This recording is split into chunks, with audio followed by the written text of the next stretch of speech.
Hi and welcome to another video update from the Fire Brigade Union here in the Union's head office in Kingston, London. We're joined by General Secretary Matt Wrack to develop the discussion that we recently had regarding a pay offer that's been received by the employers. Now Matt, we talked about this actually on the day that you received it. You were keen to get the message out to members. It's a pay offer of 2% from the national fire employers. You've described it as an insult. Mm-hmm. You've then gone and written to all FBU members formally, and you've sent an email out to those who we've got email addresses for. Included in that documentation was a statement from the Executive Council, and I'd just like to explore some of the points that you say or that are in the EC statement. The statement says that we are seeking confirmation that the employers have written or contacted Westminster politicians to get additional funding. Why is this so important in the context of fire service pay? Well, Tam, I think it's important that people realise where our pay comes from.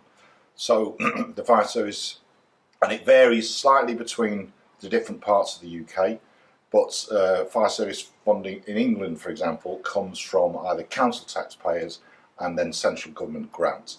But central government funding is important in all parts of the UK.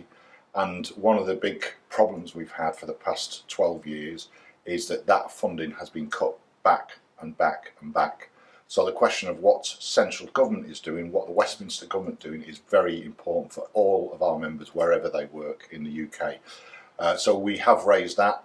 In fact, we've met the employers twice since they made that pay proposal, and we've put that point to them.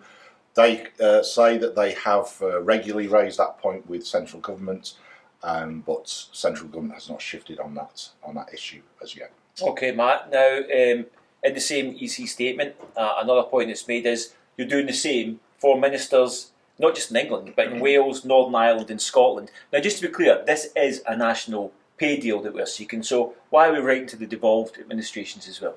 Because Tam, fire is a devolved matter, so there is a minister or department responsible for fire and fire policy in Scotland, in Wales, and in Northern Ireland, and clearly they have some control over funding, and they have a role to play in setting this. But the NJC is a UK-wide body, and it's a UK-wide pay settlement that we're seeking, and that's why we're writing to those different ministers or departments as well. Okay, Matt, now to get into the meat of this, the statement talks about a consultation with members.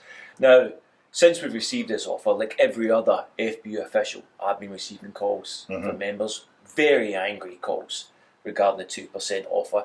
So on the back of that, is this consultation even necessary? I mean, it seems the anger is throughout the service. That was a debate at the executive actually, and I think it's fair to report that there was one view raised that actually, do we even need to consult people? It's so insulting that the executive could have made that decision. I think the conclusion of that was we're a democratic organisation, and it is up to the members to start to think about this, because there are long-term implications. There are implications for if we start to head towards industrial action, whatever it may be.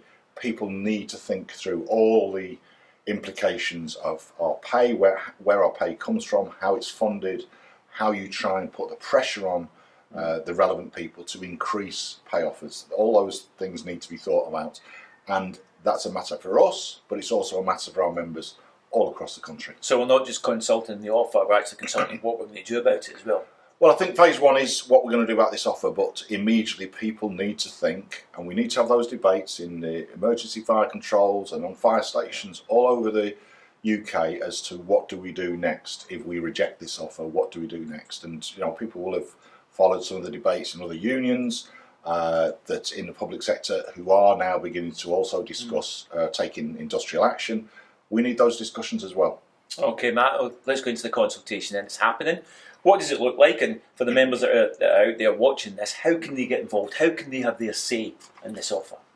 I think people should ask their local reps if they're having a meeting, attend that meeting, have your say, and start those discussions. When we've had campaigns before, that's what motivates, that's what enlivens the discussion.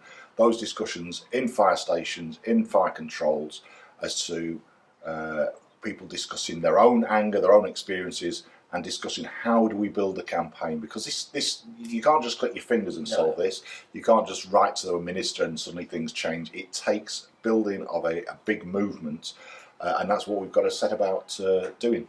Okay. Now, the final point made in the EC statement is in regard to industrial action. So it's in there. So for the members watching, what does industrial action look like in your mind in regard to this campaign? And actually, what does an acceptable offer in regard to pay look like? What's your view? Well, on the second point first, I think again, that's down to the members. What in any dispute, in any battle, the members will determine what they settle for. That's what we've done in every campaign we've ever run. And sometimes members may decide that they want to compromise on something. Sometimes. And there will be a range of views, and that's about the democracy. And that's why it's important at the early stage to ensure there are democratic discussions in the workplace, and actually that everyone's allowed to have their say. They can't be shouted down by the louder voices. Everyone needs to be encouraged to have their say and take votes. People should take votes on issues and encourage that democracy at local level, which feeds through to the Executive Council or to conference, however we run things. In terms of industrial action, again, in previous disputes, we've taken both strike action and action short of strike. So action short of strike might involve things like overtime bans, etc. Strike action is clear, you stop working. And there may be an argument that we do both of those things as part of this campaign, and those discussions need to be had. To be clear, I think if we're going to shift the employers and the government, I think we have to be talking about strike action. But that's a debate that's at early stages yet.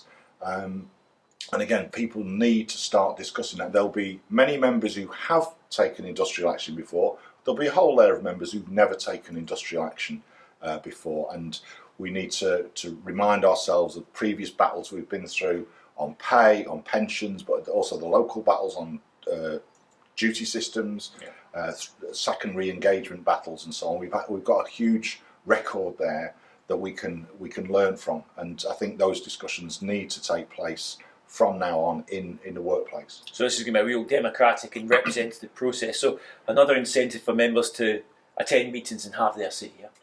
Yeah, and just picking up something you said earlier, making sure through your local officials that we've got accurate information about individual members, particularly email addresses, because if we've got fast flowing news and information, we may need to contact people quickly, so that's important. And I'd encourage people to think about getting involved in the union. As your station got a rep, has it got reps on different watches? Think about volunteering to do that, to help make sure that your workmates are kept fully informed. That's how we improve the democracy of the union. Okay, Matt, now just to finish off, the consultation's ongoing. When does it finish? When does this section conclude? So this section of the consultation will conclude on the 18th of July, and then the Executive Council will meet, assess the situation, but also the Executive Council is meeting in between that to start planning what we do in the next phases of this campaign. That discussion's underway now. Matt, thanks very much. So for more information in this vital campaign, you can go to our website, that's www.fbu.org.uk, and please don't forget what Matt said. If you want up-to-date information, make sure your local officials have your email address and we can update our system. Thanks very much for joining us, and Matt, thanks very much indeed. Thanks, Tam. Thanks, everyone.